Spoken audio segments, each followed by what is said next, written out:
यहाँ पर ओबीसी भी है, मराठा भी है, दलित भी है, आदिवासी भी है,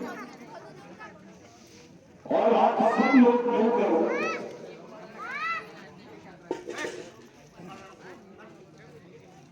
बिरसा मुंडा की जयंती मना रहे हैं। अब सवाल यह है, ओबीसी का क्या संबंध है बिरसा मुंडा से? दलितों का क्या संबंध है बिरसा मुंडा से? और आदिवासियों का क्या संबंध है बिरसा मुंडा से? ये समझने की जरूरत है।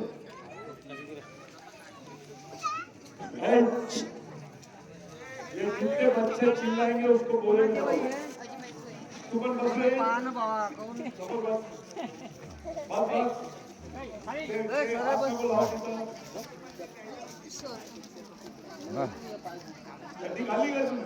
सब लोगों के मन में होगा कि भाई ये कार्यक्रम तो आप लोगों ने ठीक कर लिया, आपने नाच लिए, अच्छा कार्यक्रम कर लिए, हाथ चला दिए, सबका स्वागत हो गया, अब खाना भी है, लेकिन इससे क्या लेंगे तुम? इससे क्या मिलेगा तुम लोगों को? कोणी विचारला बिरसा मुंडा कोण आहे? त्याच्या तुमच्या समाजाची, तुमच्या जीवनाची, तुमच्या परिवाराची, तुमच्या मुलाबाळाशी काय संबंध आहे? काय सांगणार तुम्ही? आप लोग क्या बताओगे? आज से 128 साल पहले जो ओबीसी का 7/12 था, जो दलितों का 7/12 था, जो आदिवासियों का 7/12 था, उसमें भूधारक लिखते थे, भूमालक नहीं लिखते थे। पूरे 7/12 देखो, उस पूरे 7/12 में भूधारक लिखते थे। भूधारक यानी भूमि धारण करने वाला, मालक नहीं। चाहे ओबीसी हो, मराठा हो, ब्राह्मण हो, मुस्लिम हो, क्रिश्चियन हो, इस देश के हर नागरिक की जमीन के इसमें एक ही लिखा हुआ रहता था, भूधारक। तब तक के आप इस देश की जमीन के मालक नहीं बने थे। बिरसा मुंडा का जो आंदोलन हुआ, वो आंदोलन केवल झारखंड में नहीं हुआ, मध्य प्रदेश तक आया वो आंदोलन, केरल तक गया, उत्तर प्रदेश तक गया, बिहार तक गया, छत्तीसगढ़ तक आया, उड़ीसा में चला। उस आंदोलन में 1 लाख लोग मारे गए थे। ऐसा आंदोलन विश्व के किसी देश में नहीं हुआ जहां 1 लाख लोग मरे होंगे। यूक्रेन का युद्ध चल रहा, वहां पे भी इतने लोग नहीं मरे, और जो लोग मरे उनके बदन पे कपड़े नहीं थे बेचारों के, पेट में रोटी नहीं थी, लेकिन लड़ रहे थे वो 1 लाख लोगों को 3 दिन में मारा गया। उनकी बॉडी ऐसी कचरे में फेंकी गई, कुछ बॉडियों को ऐसे तालाब में डाल दिया गया। वो 1 लाख लोगों के मरने की वजह से आपके 7/12 पे एक आंदोलन के माध्यम से 7/12 पे लिखी गवर्नमेंट ने, अंग्रेज सरकारों ने लिखा भूमालक। यानी बिरसा मुंडा के आंदोलन ने इस देश में आपको मालिक बनाया है, चाहे ओबीसी हो, चाहे दलित हो, चाहे आदिवासी हो। ये जो आपके 7/12 पे मालिक लिखा हुआ है, आज आप मर गए तो आपके बच्चों के नाम उस पर चढ़ते, ये बिरसा मुंडा की वजह से हुआ। अब मैं आपसे पूछता हूं, कोणत्या देवानी तुम्हाला मालिक बनवलं? कौन से देव ने बनाया? संविधान सभा में पंजाबराव देशमुख ने बोला था कि मैं पूरे ओबीसी समाज को आदिवासी समझता हूं और मैं आदिवासियों का वंशज हूं। ये पंजाबराव देशमुख ने बोला था।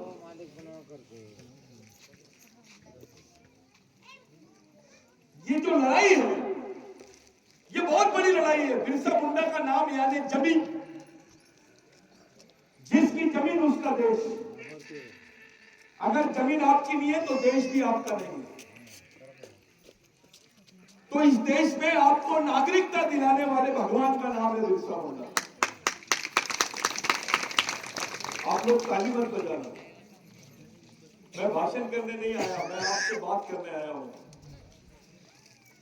आपको जमीन दिलाने वाले आदमी का नाम है बिरसा मुंडा, और यहाँ के मनुवादी लोगों ने बिरसा मुंडा को दलितों के पास नहीं जाने दिया। यहाँ के मनुवादी लोगों ने ओबीसी तक नहीं जाने दिया, मुस्लिम तक नहीं जाने दिया, बाकी अन्य समाज तक बिरसा मुंडा को नहीं जाने दिया। क्योंकि जब भी जिसको बिरसा मुंडा समझा वो जल जमीन जंगल की बात करता। अरे इस मोहल्ले में आदिवासी भी रहते, दलित भी रहता, ओबीसी भी रहता है, या अदानी अंबानी नहीं रहता है। ये जो लोग हैं, आप लोग एक दूसरे की मैयत में जाते हैं, एक दूसरे के काम में आते हैं, एक दूसरे की शादियों में जाते हैं, एक दूसरे के दुख सुख में रहते हैं। ऐसे पूरे देश के एससी, एसटी, ओबीसी जो लोग हैं, इन लोगों को जमीन का मालिक बनाने वाले भगवान का नाम है बिरसा मुंडा। मेरे को एक बात बताओ, अगर आप जमीन के मालिक नहीं होते तो आपका वारसन, आपके पिताजी का नाम मालिक नहीं होता, या उस जमीन के मालिक नहीं होते तो आपका नाम वारसन में या आपके हाथ में या आपके हिस्से में जमीन आती नहीं सर। अरे जब आरक्षण नहीं था, जब देश में कोई आजादी नहीं थी, संविधान नहीं था, तब तुम्हारे जिंदा रहने का एक जो साधन था जमीन, और जिसके पास जमीन है वही आदमी जिंदा रह सकता था, क्योंकि कोई गवर्नमेंट सर्विसेज नहीं थी। जगना एक में साधन होती खेती, जमीन,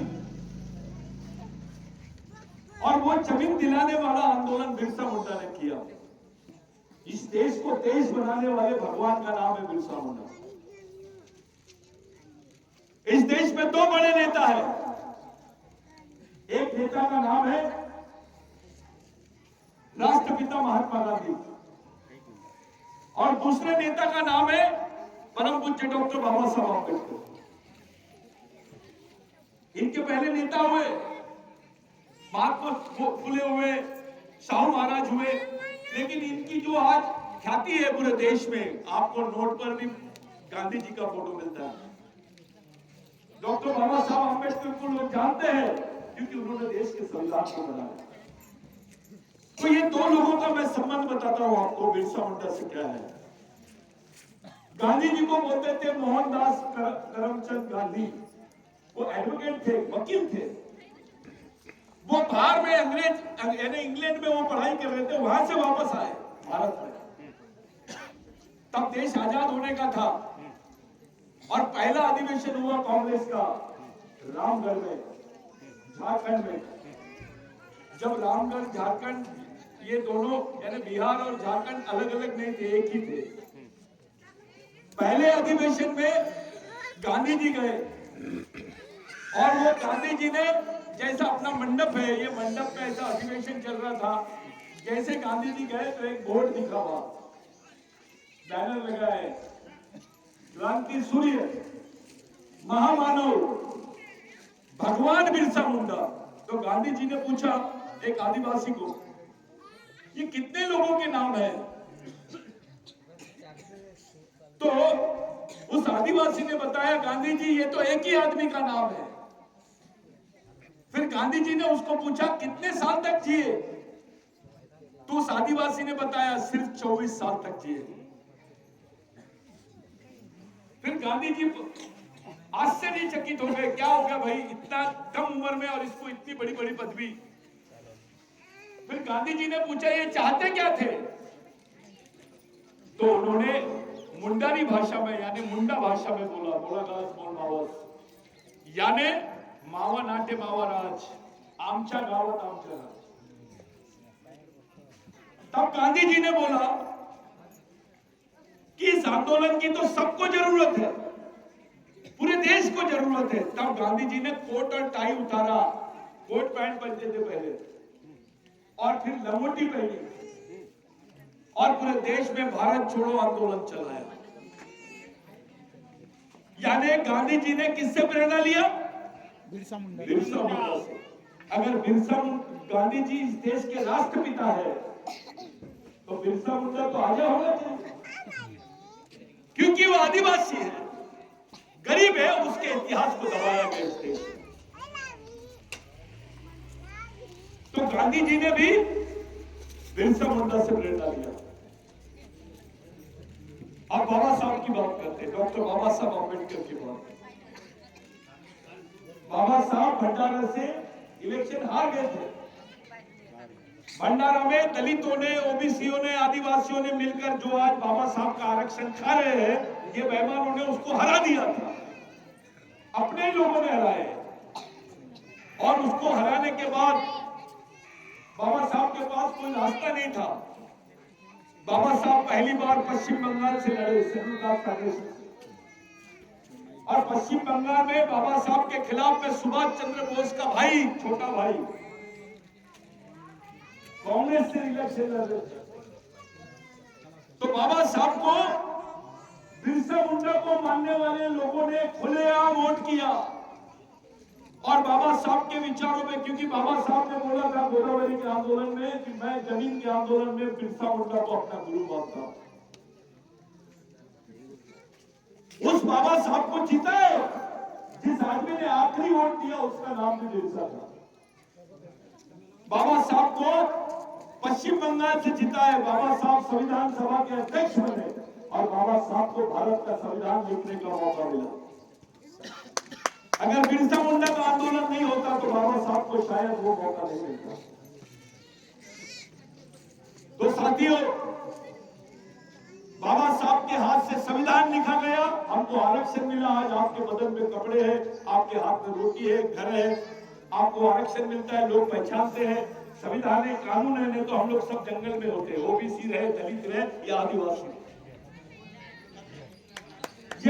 ये जो बात थी, ये घटना इस देश में संविधान बनने के बाद हमारे हिस्से में सब कुछ आया। और वो संविधान बनाने का जो श्रेय है डॉक्टर बाबा साहब अम्बेडकर और अन्य लोग थे, लेकिन बाबा साहब को जो मौका मिला वो बिरसा मुंडा के आंदोलन की वजह से मिला।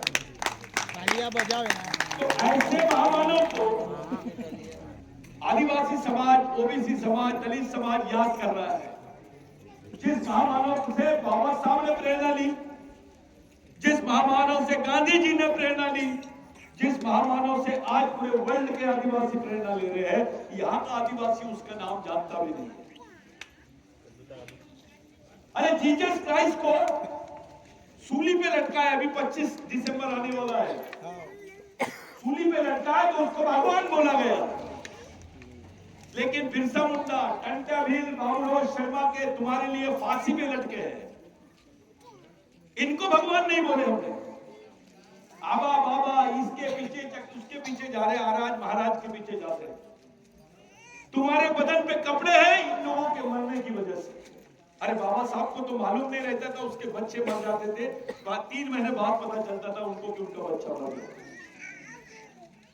महात्मा ज्योतिबा फुले की तो औलाद ही नहीं थी, उन्होंने तो उनको म्युनिसिपैलिटी की गाड़ी आई और उनकी बॉडी को लेके गए। ये ऐसे लोग थे। संभाजी महाराज के ऐसे हाथ काटे गए, गर्दनें काटी गई, उनको ऐसे टुकड़े टुकड़े करके रख दिए। क्यों? क्योंकि सिर्फ वो समाज के बारे में बात करते थे। संभाजी और शिवाजी में बहुत जमीन आसमान का फर्क है। शिवाजी राजा थे, लेकिन संभाजी महाराज समाज परिवर्तक थे, उनको पूरे धर्मों का ज्ञान था। इसलिए संभाजी महाराज ने बोला था मैं आदिवासी संस्कृति से आदर्श लेता हूं। शिवाजी महाराज का किला सिमदेरी, जमीन आदिवासी, सेना आदिवासी की, किला आदिवासी का, राजा शिवाजी। ऐसा उदाहरण देश में नहीं मिलता है। यह है क्या? तो मैं ये बताना चाहता था कि आप अपने बेटे को बोलो की मला आता सजा झालेली आहे बेटा, मला शिक्षा झालेली आहे, माझी बदली, माझ्याऐवजी तू माझी शिक्षा हे करून घे, यानी मेरी सजा तू काट ले। आपका बेटा कर सकता क्या? नहीं। आपका बच्चा आपके लिए मर सकता है, आपका भाई आपके लिए मर सकता है, लेकिन ये लोगों ने अपनी जान दिए। इन लोगों ने समाज के लिए जान दिए। समाज इनकी नजर में सबसे बड़ी चीज थी। बाबा साहब तो राष्ट्रपति बन जाता था, सब कुछ कर सकता था, लेकिन सिर्फ समाज के खातिर बाबा साहब ने पूरा त्याग किया। महात्मा फुले ने त्याग किया, बाबूराव शर्मा के ने त्याग किया, बिरसा मुंडा ने त्याग किया, राघोजी भांगरे ने त्याग किया। ये सामाजिक त्याग है। समाज के नाम से इन्होंने फांसी तक ले ली। अरे अपने परिवार के लिए लोग नहीं मरते, तुमसे क्या लेना देना था बिरसा मुंडा को? बाबूराव शर्मा को तुमसे क्या लेना था? टंटा भील को क्या लेना था? लेकिन समाज के लिए इन्होंने अपनी जान दे दी। हमारे घरों में इनके फोटो भी नहीं है, हम लोगों ने कभी इसका फोटो भी नहीं लगाया।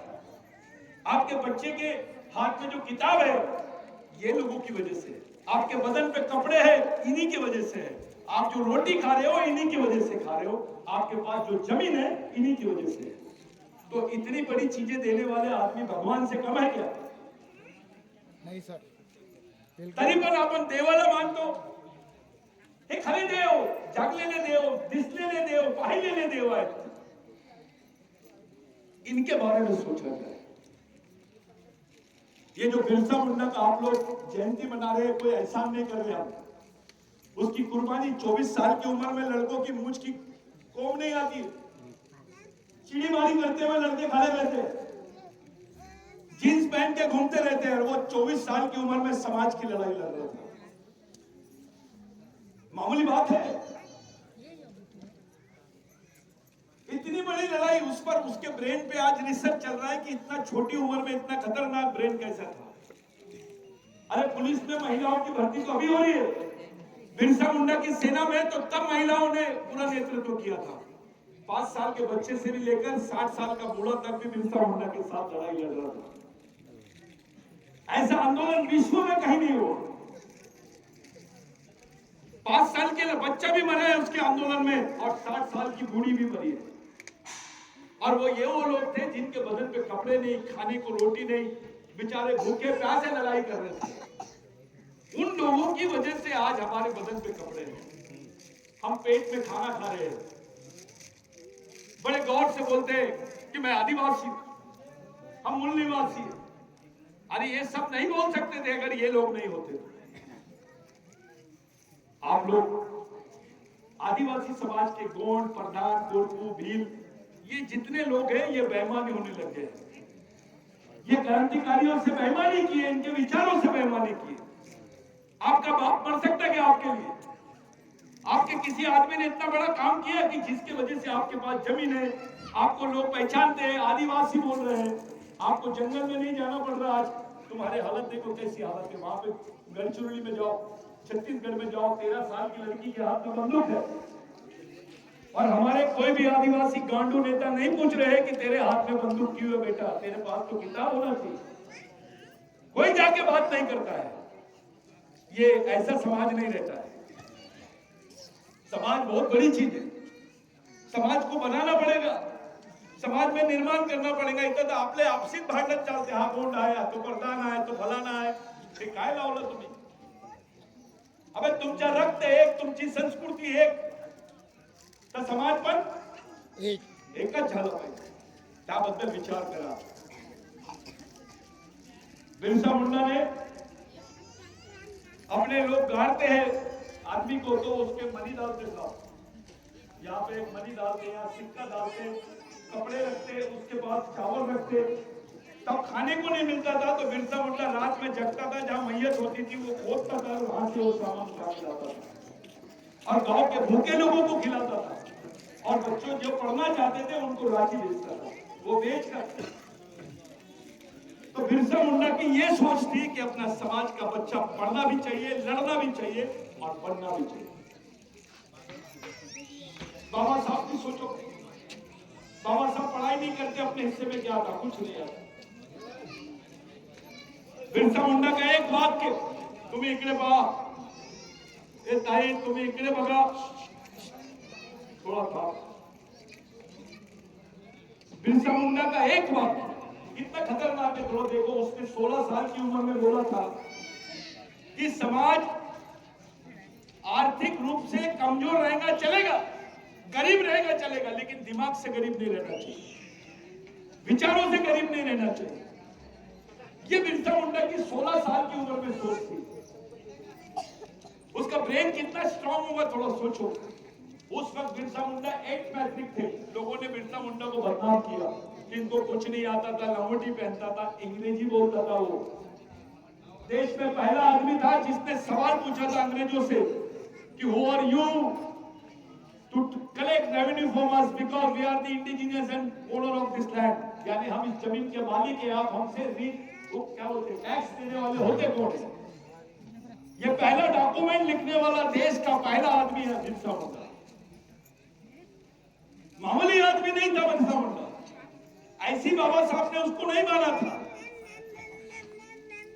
बिरसा मुंडा की दूसरी सोच कि ये जो समाज है भारत का, केवल आदिवासी के बारे में नहीं बोला बिरसा मुंडा ने, सबके बारे में बोला कि जिस समाज की सामाजिक समस्या नहीं होती है उसकी कोई समस्या नहीं होती है, और जिस समाज की सामाजिक समस्या होती है उसकी समस्या ही समस्या होती है।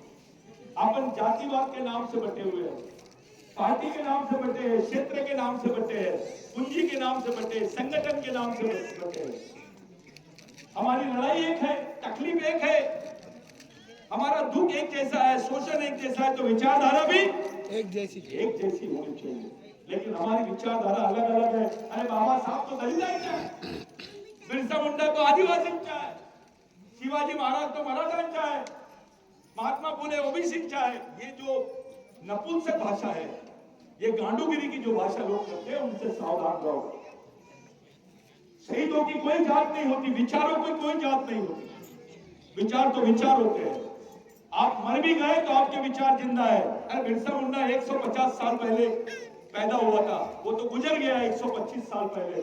आज क्या बात है, मरे हुए आदमी की जन्मदिन मना रहे हैं, बाबा साहब का जन्मदिन मनाते हैं, महात्मा फुले का जन्मदिन, इसलिए क्योंकि उनके विचार जिंदा है। आप 100 साल तक जी सकते हो, लेकिन आपके विचार 1000 साल तक मर नहीं सकते, वो जिंदा भी रह सकते। तो विचारांचा हा महत्व आहे आपल्या जीवनात। आप लोग विचारों से तैयार हो जाओ। आदिवासी को लोग बोलते सोचता ही नहीं, समझता ही नहीं, हंसते हैं अपने समाज के ऊपर। बिरसा मुंडा ने बोला था दारू पीने वाले आदमी में और मरे हुए आदमी में कोई फर्क नहीं है, दोनों कुछ नहीं करते, दोनों कुछ नहीं कर सकते, ये बिरसा मुंडा ने बोला। उसके विचार कितने खतरनाक थे थोड़ा देखो। आपके हाथ में नहीं था। बिरसा मुंडा बोलता है तुमच्या हातात नाही आहे की तुम्ही कसं दिसलं पाहिजे, परंतु तुमच्या हातात हे आहे तुम्ही काय विचार केले पाहिजे। यानी आप अपने विचारों को तैयार कर सकते हो, ये ताकत तुमको कुदरत ने दी है, ये बिरसा मुंडा होता है। विश्व के सभी लोग, अभी भारत के कुछ उच्च वर्गीय लोग आदिवासियों पे हंसते हैं कि आदिवासी के लोग, आदिवासी समाज के लोग महुए को, झाड़ को इसलिए पूछते हैं क्योंकि महुए की दारू पीते हैं।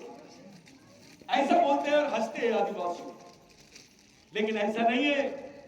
इस तो बिरसा मुंडा ने बहुत पहले बताया था कि जब गेहूं नहीं होता था, जब चावल नहीं होता था, चवारी नहीं होती थी, तब लोग वो महुए के अर्क को उसकी रोटी बना के लोग खाते थे, जिसको इरूक बोलते मोटी,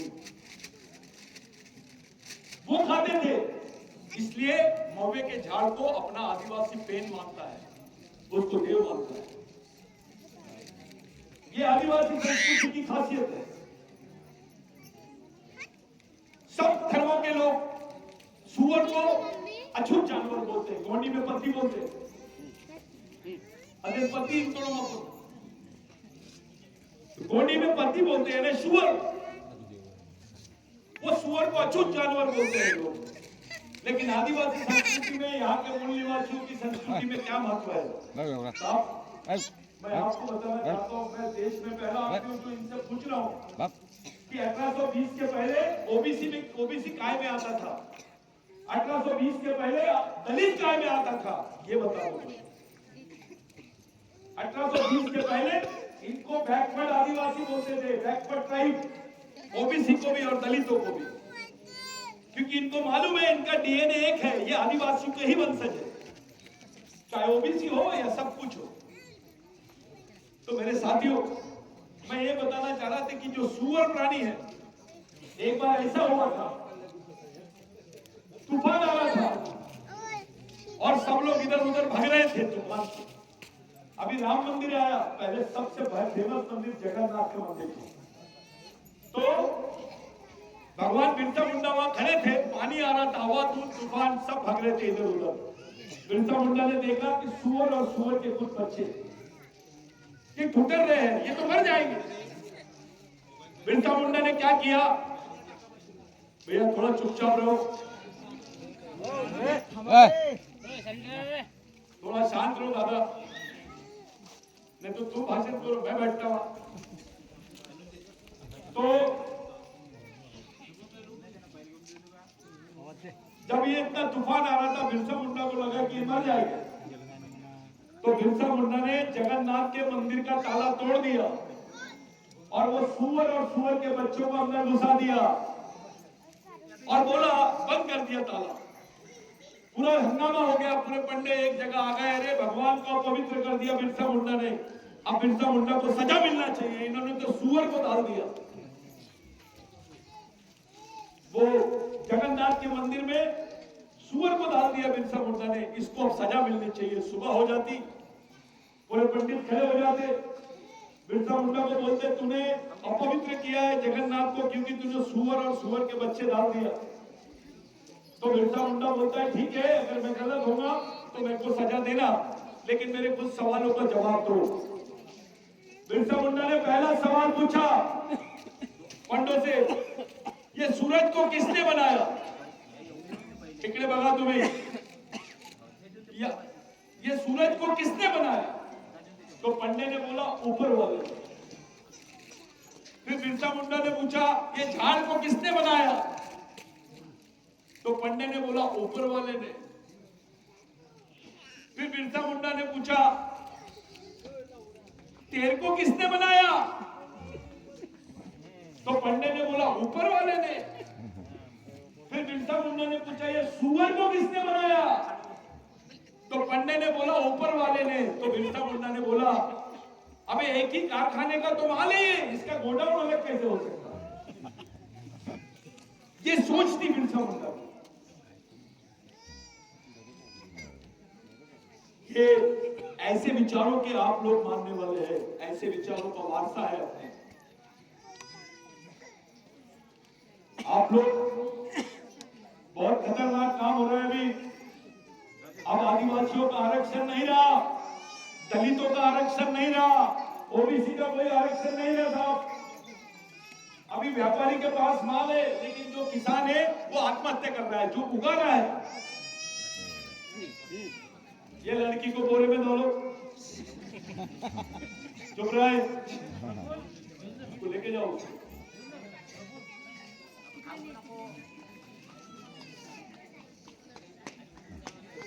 ठीक है,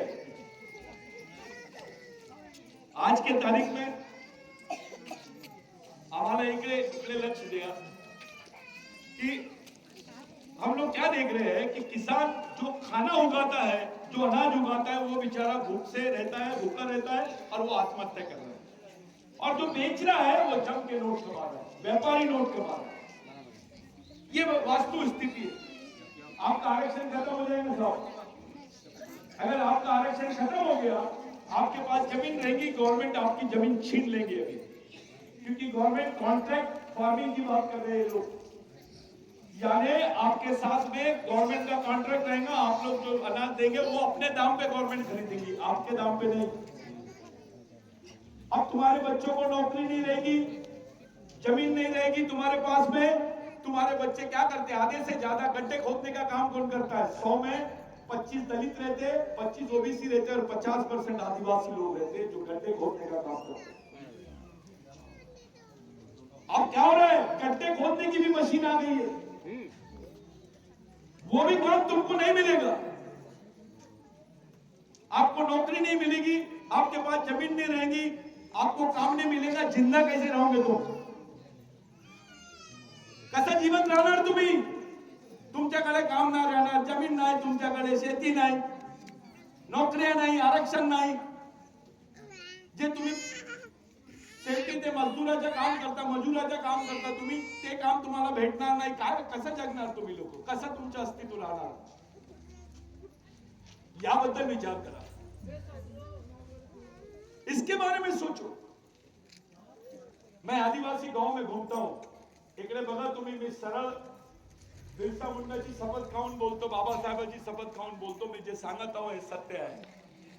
साहब मैं आदिवासी गांव में घूमता हूं, मेलघाट ऐसे बहुत सारे आदिवासी गांव है जहां पे उनको खाने नहीं मिलता है।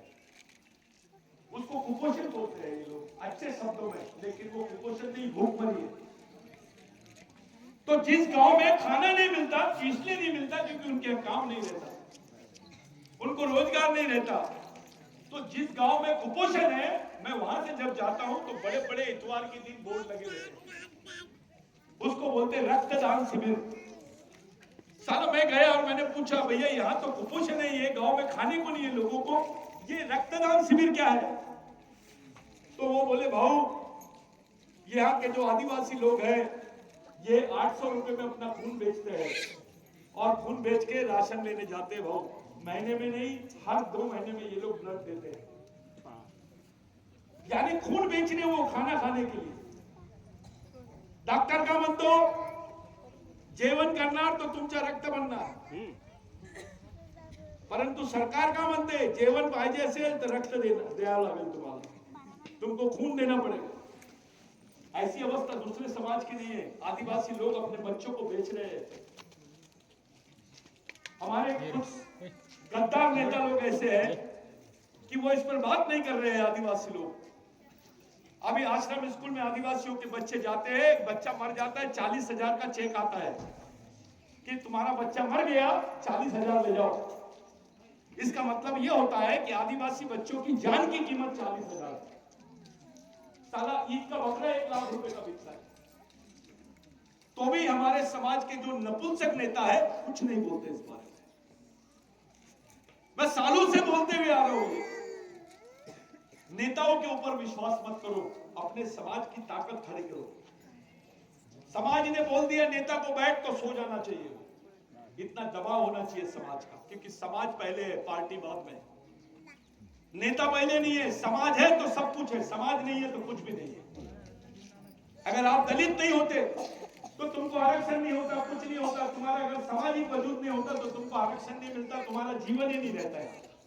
ओबीसी नहीं रहते, तुम्हारा जीवन ही नहीं रहता अगर ओबीसी समाज का आरक्षण, यानी तुम्हारे पीछे समाज ये बहुत बड़ी चीज है। आदिवासियों के पास क्या है? लोग बोलते हैं आपला तो गोंड राजा होता, अपन गोंड राजे होते, आपले राज होता इथं। अभी कब्रिस्तान नहीं है आदिवासियों का, राहायला नाही, मरायला जागा नाही आपल्यासाठी, तरी पण आपले नेता काही नाही आणि आपण घरी राहून उपास करतो। बिरसा मुंडांनी काय म्हटलं होतं? अरे उपास करायचा आहे तर आपल्या मुलं बाळांसाठी कलेक्टर ऑफिसच्या समोर तुम्ही बसा, त्यांच्या अधिकारासाठी तुम्ही लढा। इथं उपास करण्याऐवजी तुम्ही तिकडे गेले तर तुमच्या मुलं बाळांच्या काहीतरी होईल। उपास करण्याचा तुम्हाला खूप शौक आहे, उपास केल्यावर आपल्याला शांती भेटते, सर्व मिळून जाते, असं नाही। उपास करायची इच्छा असेल तर आपल्या मुलाबाळांसाठी तुम्ही तिकडे करा, सड़केवर या। अभी जो जीना है तुमको, अपने बच्चों को अगर जिंदा देखना चाहते हो तो तुमको सड़क पे आना पड़ेगा। आदिवासी महिलाओं को, दलित महिलाओं को, ओबीसी महिलाओं को, ये घर में बैठ के अगरबत्ती लगाने से तुम्हारे बच्चे की जिंदगी नहीं बनने वाली, ये सच्चाई है। ठीक है, श्रद्धा अच्छी चीज है, अंधश्रद्धा गलत है। अभी तुम्हारे पास कुछ नहीं है, तुमको लड़ना ही पड़ेगा, दूसरा कोई रास्ता नहीं है तुम्हारे पास। आपला अधिकार देण्यासाठी तुम्हाला समोर यावं लागणार। हम तो डरते हैं बात करने से। आदिवासी महिला को देखते लोग बोलते रहे आदिवासी महिला जा रही है, इसके साथ कुछ भी कर दो, इसके समाज के लोग नपुंसक हैं। ये समाज में कोई संगठन नहीं है, एकता ही नहीं है इस समाज में। ये हालत कर दी है अपने लोगों की, इसके लिए जवाबदार हम भी हैं। हमने कभी संगठन की बात नहीं की, हमने कभी समाज को एक जगह लाया नहीं। यहाँ का दलित बांधव इसलिए जिंदा है, बौद्ध बांधव इसलिए उनका नाम है क्योंकि उनके बौद्ध विहार चलते, उनके स्कूल चलते, कॉलेज चलते। एक बौद्ध भाई अपने बच्चे के हाथ में ग्रंथ देता है और बोलता है बाबा साहब और उसका धम्म, बाबा साहब आणि धम्म, बुद्ध आणि त्यांचा धम्म। ये किताब जब उसके हाथ में देते, बाबा साहब के विचार बताते, तो बच्चे को लगता है कि मैं कुछ बन सकता हूँ। उनकी व्यवस्था है, वो समाज टिका हुआ है। एक ब्राह्मण समाज का आदमी देखो, जज भी रहेगा तो चड्डी पहन के जाता है वो सामने में, और वो अपने बच्चे को बताता है ये वेद है, पुराण है, इसको पढ़। अभी देखो जितने ब्राह्मण पुजारी है इनके बच्चे फॉरेन में पढ़ रहे हैं। तुम्हें हनुमानजीचं मंदिर बघा, गणपतीचं मंदिर बघा, वो हनुमान जी से ज्यादा लाल ब्राह्मण दिखता है, पंडित दिखता है, क्योंकि पूरा माल वो खाता है और जो बेचारा मेहनत करता है वो भूखा मरता है। इस देश की अवस्था ऐसी है कि जो 6 महीने के बच्चों को पीठ पे बांधती है औरत और गड्ढे खोदती है, उसको लोग हंसते हैं, उस पर बलात्कार होता है। और जो आदमी मेहनत नहीं करता उसके पैर पड़ते आया, चंदा भी देते हैं और उसका पैर भी पड़ते हैं। श्रमिक माणसाला इथं प्रतिष्ठा नाही, इथं बनावटी लोकांना प्रतिष्ठा आहे। अशी व्यवस्था तुमच्यासाठी कधीही घातक होऊ शकते। या ऐसे अपने दिमाग से ये सब चीजों को निकालो। मैं एक छोटा सा उदाहरण देता हूं। महादेव सोबत काय झालं? हा आपला सांस्कृतिक पुरुष होता, तो कृषि पुरुष होता। यानी हमारी संस्कृति का सबसे बड़ा आराध्य यानी महादेव है। देवों का देव महादेव। त्याची अवस्था काय करून टाकली? जेव्हा महादेव मूळ निवासी होता, आपल्या संस्कृतीत राहतो, त्याला आपण महादेव म्हणतो, लेकिन या लोकांनी त्याच्यासोबत पण छळ केलेला आहे। काय केला?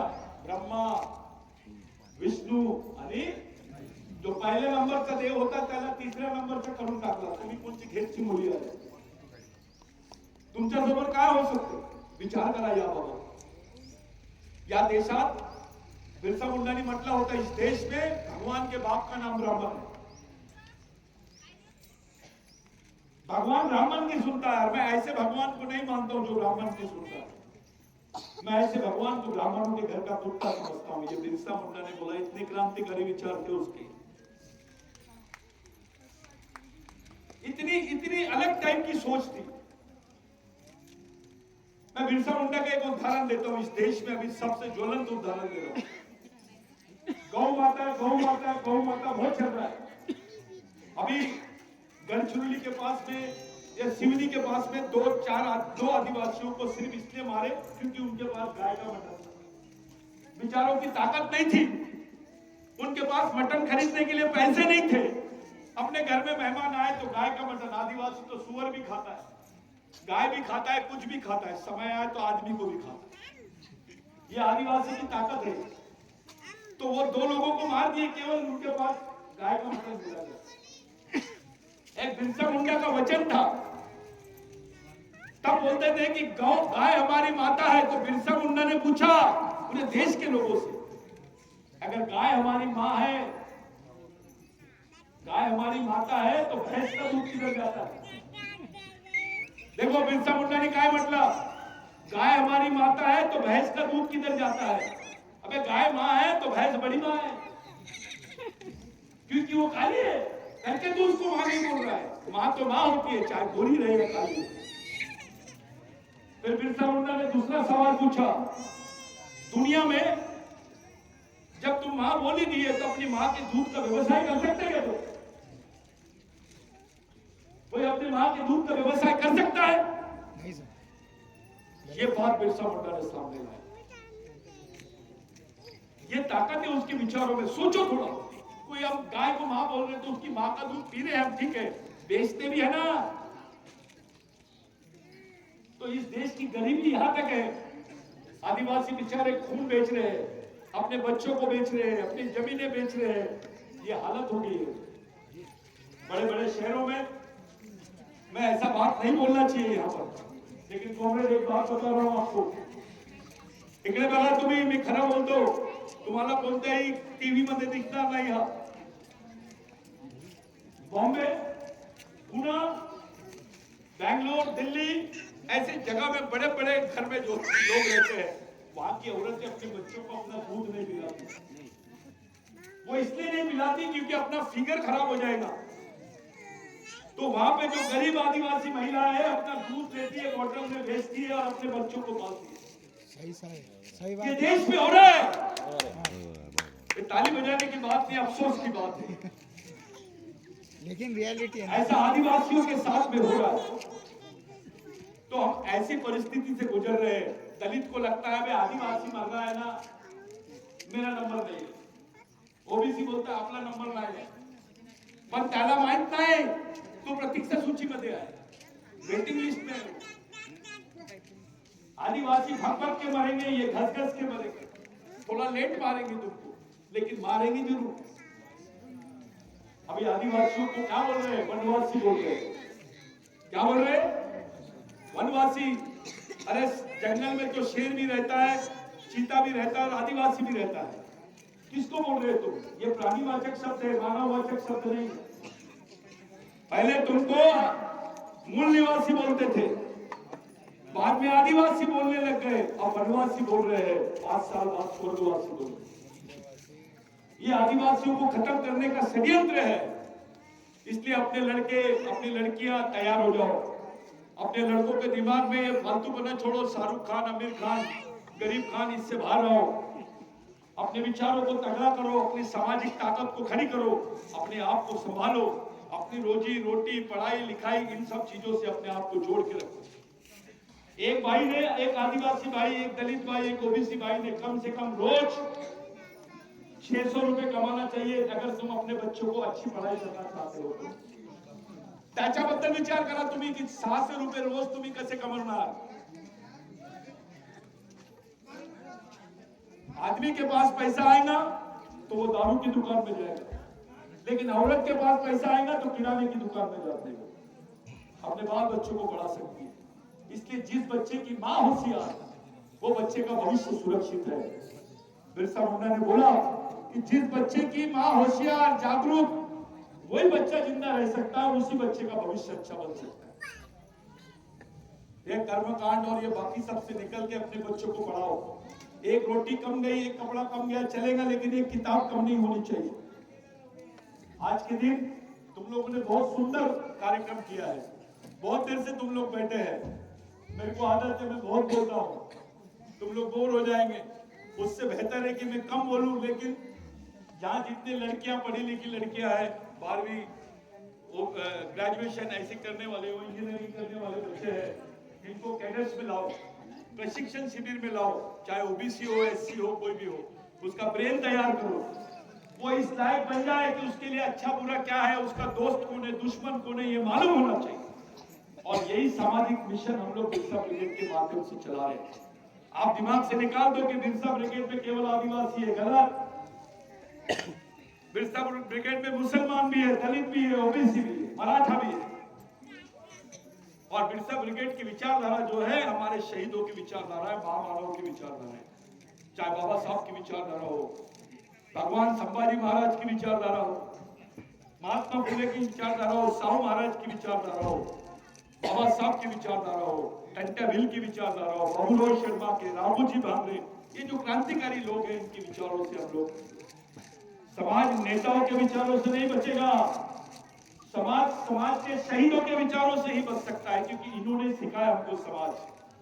अगर ये मरते नहीं समाज के लिए, तो आज समाज नाम की चीज आपके बीच में नहीं रहती। समाज बहुत बड़ी चीज है, भगवान से बड़ी चीज है हमारे जीवन में। जाते जाते एक बात बताना चाहता हूं, भारत में भगवान पैदा नहीं हुए थे, तब से आदिवासी रहते हैं।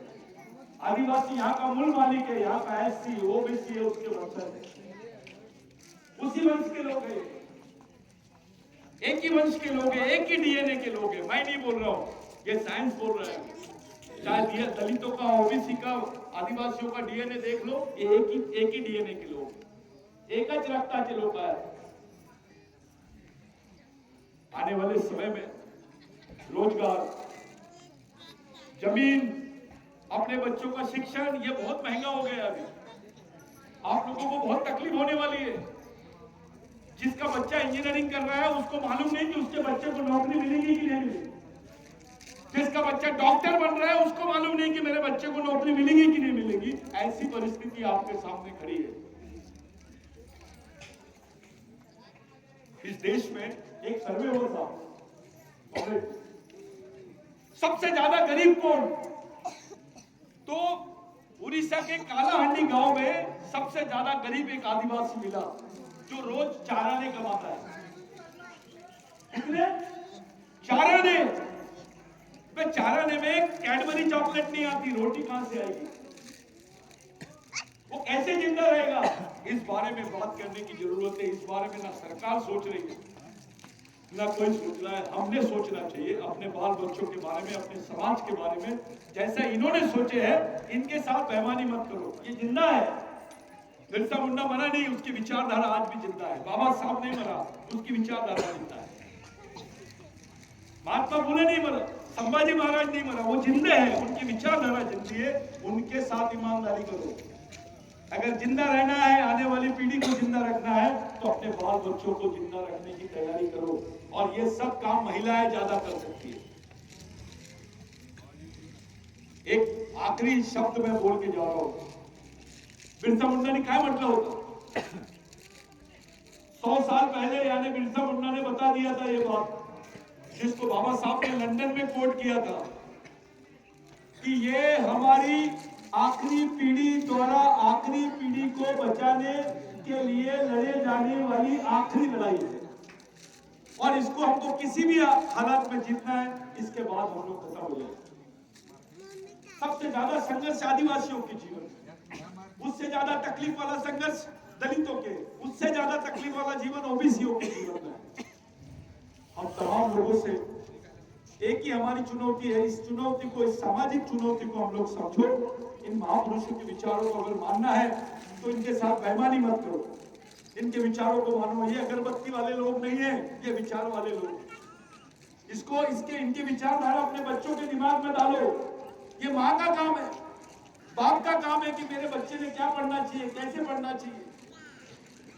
मुस्लिम बच्चा देखो मदरसे में जाता है, 4 साल का रहता है, उसके हाथ में कुरान शरीफ रहता है, उसको मालूम होता है कि मैं कौन हूं। तुमच्याकडे काय व्यवस्था आहे? काय देणार तुमच्या मुलाबाळांनी तुम्हाला विचारलं, आई मी कोण आहो, या देशात माझी संस्कृती काय आहे, माझे मित्र कोण, माझे भाऊ कोण, माझे शत्रू कोण, सांग, काय सांगणार तुम्ही? कहां जाएंगे तुम? यहाँ पे ऐसी व्यवस्था है, रामदेव बाबा यानी राष्ट्र संत। अरे रामदेव बाबा को बोल, एक आदिवासी दलित ओबीसी महिला जैसा दिन भर गड्ढा खोद के बता। वो रामदेव बाबा नहीं रहेगा, कामदेव बाबा बन जाएगा। लेकिन उसको सम्मान है, तुमको सम्मान नहीं। हमारी माँ बहनों को सम्मान नहीं है। शेतकरीच्या मुलीला सम्मान नाही, त्याच्या बायकोला सम्मान नाही, त्याच्या आईला सम्मान नाही। आदिवासीच्या बायकोला, आईला, मुलीला सम्मान नाही, बहिणीला सम्मान नाही, दलितांचा सम्मान नाही, त्यांच्या आई वडील त्या लोकांना सम्मान नाही। काय सम्मान आहे तुमच्यासाठी? तुम्ही स्वतः सम्मान केला पाहिजे आपल्या लोकांना। जेव्हा आपण शिकणार, आपल्या महापुरुषांचा सम्मान करणार, तेव्हा आपल्याला सम्मान भेटेल। आज के दिन ये जिन लोगों ने कार्यक्रम किया, मैं उनसे बहुत खुश हूँ। चाहे कुछ भी हो, मेरे को कार्यक्रम में एक बात बहुत अच्छी हुई, आदिवासी है करके खुश नहीं हूं मैं, इसमें सब है करके खुश हूं। सब लोग दिख रहे, मेरे को बहुत अच्छी बात है। सब, ताकि सबको पता चले बिरसा मुंडा केवल आदिवासी नहीं है, वो आदिवासियों के लिए नहीं, पूरे देश के लिए किया है। मैं पूरे देश में बोलता हूँ इस बात को, बिरसा मुंडा नहीं होता तो भारत नहीं होता था। बिरसा मुंडा नहीं होता तो भारत नहीं होता, क्योंकि बिरसा मुंडा के आंदोलन से गांधी जी ने प्रेरणा लिया, बाबा साहब ने प्रेरणा लिया, पंजाब राव देशमुख ने प्रेरणा लिया। आज के दिन आप लोग एक सुंदर कार्यक्रम अरेंज किए। जब तक हम लोग एक जगह नहीं आएंगे, अभी ब्राह्मण को देखो, वो भी बियर बार के सामने चौकीदारी करते हैं। इनका हिंदू धर्म भी काम नहीं आ रहा, उनके बेचारे वो भी काम कर रहे हैं, वो भी मेहनत कर रहे हैं, उनके लिए भी इन्होंने रास्ता नहीं निकाले, इसलिए सब फंसे हुए हैं।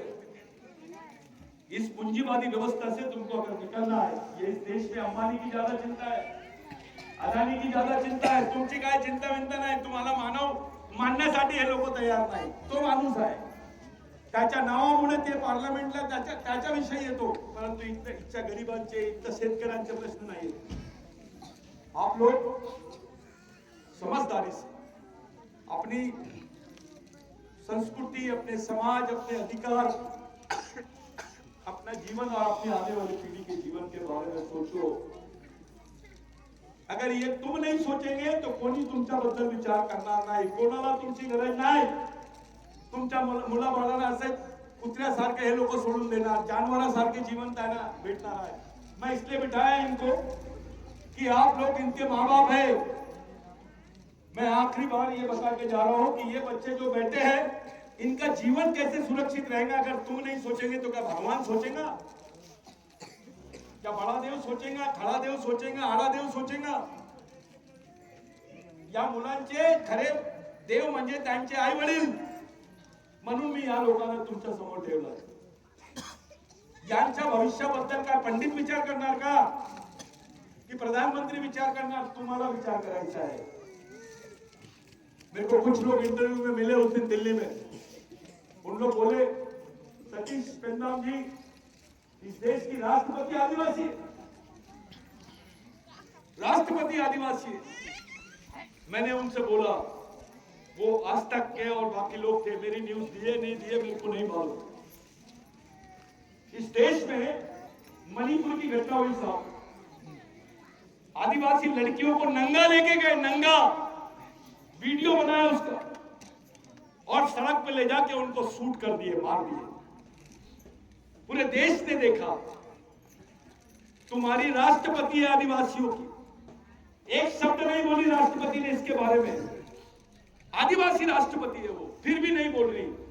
राष्ट्रपति से बड़ा कोई पद है? इतने बड़े पद पर रहने के बाद वो महिला ने एक शब्द नहीं बोली. प्रधानमंत्री ने अभी तक के उस पर बात नहीं किया. यानी इस देश की सरकार आपके बारे में नहीं सोचती है, आपको ही सोचना पड़ेगा.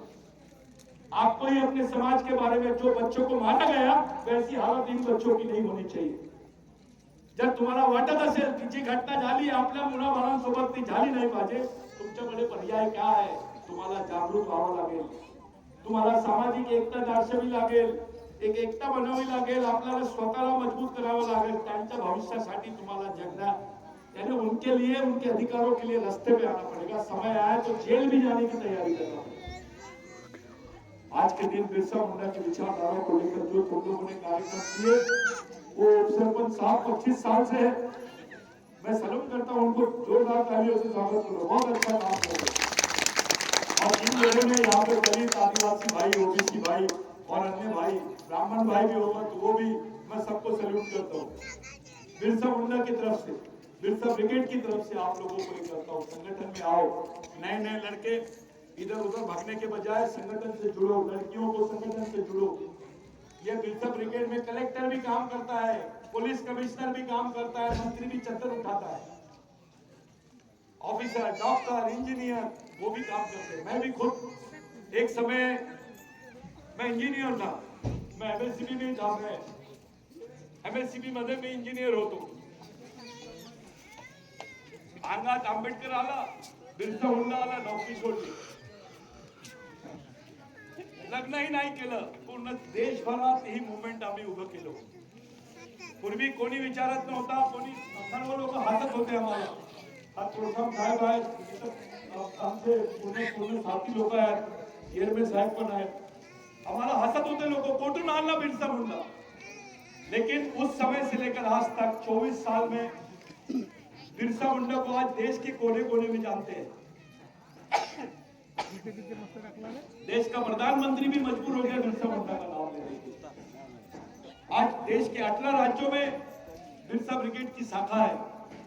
4 देशों में इसको पहचानते हैं, अफ्रीका में, बांग्लादेश में, नेपाल में, ईरान में, पाकिस्तान में भी बिरसा ब्रिगेड को जानते, बिरसा मुंडा को जानते लगे. और इनके साथ साथ संभाजी महाराज, बाबा साहब और जितने महापुरुष हैं, इनकी विचारधारा को भी ले जाने का काम बिरसा ब्रिगेड की तरफ से कर रहे हैं. तुम मेरे ऊपर से एक अंदाजा लगाओ कि मैं इंजीनियर रहने के बाद एक मेरे को हंसते हैं, जो मेरे अंदर में काम करते थे वो बोल रहे पागल हो गए सतीश पे. लेकिन आज मेरे को समाधान है, पूरा जीवन भी गया, लेकिन आज हमको लगता है हमारा समाज का कोई बाप है, आदिवासींचे कोणी लोक आहेत, जिवंत आहे हा समाज. आम्हाला वाटते हमारी आने वाली पीढ़ी किसी के सामने हाथ नहीं फैलाना चाहिए. हमको बाबा साहब से डर लगता है, दलितों, आदिवासियों को. अरे अपन बाबा साहब ला, अबे उसके बारे में सोचना, वो बिरसा मुंडा से विचारधारा लिया है. तेरे को बाबा साहब से सीखने में तकलीफ क्या है, महात्मा फुले से सीखने में तकलीफ क्या है? तो ये सब चीजों से ऊपर आके विचारांना समजा. सामाजिक परिवर्तनाचे विचार तुम्ही ऐका, आपल्या मुलाबाळांना सांगा आणि समोरची चळवळ तुम्ही चालवा, अशी मी तुम्हाला विनंती करतो. तुम लोगों ने मेरे को बुलाया, अच्छा लगा मेरे को. मैं बहुत बड़े प्रोग्राम में जाने वाला था, लेकिन मेरे को बहुत अच्छा लगा. मैं बहुत खुश हूँ कि यहाँ महिलाएं बहुत ज्यादा है. और महिलाएं ज्यादा होना जरूरी है, क्योंकि जिस बच्चे की मां होशियार वो बच्चा सुरक्षित। बिरसा मुंडा ने 3 नारे दिया था, सरकार देश की चालक है, आदिवासी देश का मालक है। बिरसा मुंडा ने बोला था, बच्चे बच्चे को सिखाना है, आदिवासी को बचाना है। आदिवासी यानी केवल आदिवासी गोड़ प्रधान नहीं, ओबीसी भी आदिवासी का वंशज है, दलित भी आदिवासी का वंशज है, ये तुमको समझना ही पड़ेगा। और एक अच्छा आंदोलन चलाएंगे। मैं रमेश का बहुत धन्यवाद देता हूँ और तमाम हमारे जितने लोग हैं कार्यकर्ता, हसीराम दादा, मैं बहुत दिनों से देख रहा हूँ इनको सब लोगों को, वो मनोहर दादा को देखा, मैं उनकी हालत देखा, वो आदमी समाज के लिए बेचारा घूमता था और अपने कुछ बेवकूफ लोग हंसते हैं साले। मेरे को भी बहुत हंसते हैं। अरे सतीश भाव के लोगों ने तो, साथ वालों ने कार खरीद लिए, बंगला बना लिए, मेरे को बहुत हंसते हैं। अगर मैं समाज से गद्दारी करता तो मिनिस्टर बनता, लेकिन मेरे को जो समाधान इस काम में मिलता है वो दूसरी जगह नहीं मिलता। मैं आप लोगों का बहुत बहुत धन्यवाद देता हूँ, एक बार फिर से आभार करता हूँ और आप लोगों से हाथ जोड़ के विनती करता हूँ, संगठन के लिए, समाज के लिए कुछ चंदा करते जाओ। आने वाले समय में बाबा साहब का, महात्मा फुले का, बिरसा मुंडा का और सावित्रीबाई फुले का यहाँ पुतला बैठना चाहिए एक जगह, और सब लोग एक जगह सामाजिक दीक्षा लेना चाहिए। सामाजिक शिक्षा और सामाजिक दीक्षा यही हमारे आने वाली पीढ़ी को बचा सकती है। यही बोलते हुए मैं अपनी बात समाप्त करता हूँ। जय आदिवासी।